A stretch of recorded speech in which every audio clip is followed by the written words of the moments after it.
कि आपका भी घुटना जाम है। अगर घुटना आपका जाम है तो ये वीडियो है आपके लिए। भैया जो कि हिमाचल प्रदेश से है, बद्दी से, का घुटना जाम है, ये ऑपरेशन के बाद का है और ये है प्लेट निकलने के बाद का। 2 एक्सरे हैं मेरे पास, दोनों में आपको पहले समझाऊंगा फिर पैर दिखाऊंगा इनका किस तरीके से जाम हुआ है। तो ये ऑपरेशन जब होता है तो यहाँ से इनका पैर क्रैक हुआ था, सीधा पैर है तो सीधा पैर में ये जब क्रैक हुआ था तो यहाँ से देखो ये स्क्रू डाले गए थे और यहाँ पर जो है पैर ये फ्रैक्चर हुआ था।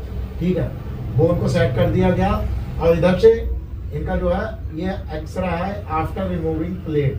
तो इसमें ये जो दिख रहा होगा ना ये पाइप, ये तो वो पाइप है जो ब्लड के लिए डाले जाते हैं, क्योंकि इसमें जो गंदगी है ना बाहर आ जाए, जो भी ऑपरेशन के बाद डालते हैं। ये स्टिचेस दिख रहे हैं, इधर ये एक स्क्रू जो है टूटा हुआ है, ये जो दिख रहा है ऑपरेशन जहाँ बोन फ्रैक्चर हुई थी उसके पास में, ये देखो ये स्क्रू, ये जो दिख रहा है ना ये स्क्रू है। ठीक है, इधर आपको ये दिख रहा होगा अभी जाम कैसे हुआ घुटना, क्योंकि फ्रैक्चर घुटने में तो नहीं है इनके, तो घुटना कैसे जाम हुआ तो इनसे पूछते हैं, देखो समझाएंगे आपको। तो ये कितना टाइम हो गया आपको? 3 साल हो गए। 3 साल। 3 साल पहले आपका घुटना जाम कब से, ऑपरेशन के बाद से है या अभी प्लेट निकलवाई है तब से है? नहीं, ऑपरेशन के बाद से, जब प्लेट डाली थी उसके बाद। ओके, तो ऑपरेशन लगभग आपका 2021 में हुआ था, हाँ। 4-5 साल हो चुके लगभग। तो आपने तब से ये पैर जाम हुआ तो फिजियोथेरेपी कराई, एक्सरसाइज करी थी या नहीं करी थी? करी थी लेकिन उतना कुछ खास असर नहीं हुआ, मतलब वहाँ उतना कुछ हुआ नहीं, एक्सरसाइज प्रॉपर नहीं कर पाए? प्रॉपर नहीं हो पाई। ओके, डॉक्टर ने तो सलाह दी होगी आपको? हाँ, डॉक्टर ने बोला, लेकिन वहाँ मैंने कराई थी, एक गवर्नमेंट हॉस्पिटल थी, तो वहाँ उन्होंने उतना कितने दिन? ध्यान नहीं दिया। कितने दिन? करीबन 1 महीने कराई थी। ओके, तो ये ऑपरेशन के कितने दिन बाद की बात है? ये ऑपरेशन के करीबन 3 महीने की बात की बात है। देखो, तो जो लोग ना बहुत आसान समझते हैं कि अगर ऑपरेशन हुआ है पैर का, किसी भी तरह से हमारा घुटना मुड़ नहीं रहा है, तो भाई इतना आसान नहीं है कि घुटना खुल जाएगा बाद में। अगर शुरू में अगर आप गौर नहीं करते ना, रिहैब का इतना बड़ा काम है, इसमें अगर आप पूरी फिजियोथेरेपी नहीं कराते हो तो इस तरीके से पैर जाम हो जाते हैं, घुटना मुड़ता नहीं है। देखो आके देखो पैर किस तरीके से जाम है, ये देखो दिनचर्या खराब हो जाती है।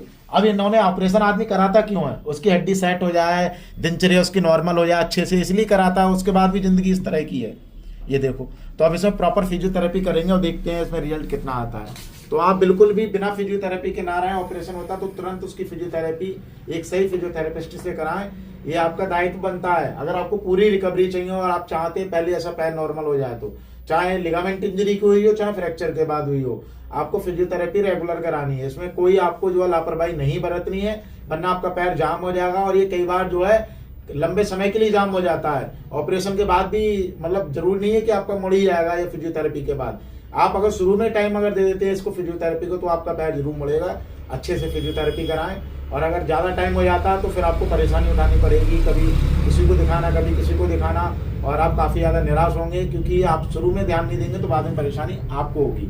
तो पूरा फिजियोथेरेपी कराएं, और फिजियोथेरेपी से नहीं मुड़ता तो ऑपरेशन भी विकल्प है, और उसके बाद भी फिजियोथेरेपी है। ऐसा नहीं है खाली फिजियोथेरेपी से खुल जाए, फिजियोथेरेपी नहीं तो ऑपरेशन है, फिर ऑपरेशन के बाद फिजियोथेरेपी है। तो लौट फिर के आपको आना उसी स्टेज पे, इसलिए आप क्यों ना शुरू में फिजियोथेरेपी कराएं। हड्डी तो हील हो चुकी है, देखो जुड़ चुकी है इसमें हड्डी, भैया की है ना, अच्छे से जुड़ गई, कहीं हमें नहीं दिख रहा है कि हड्डी इनकी जो क्रैक है।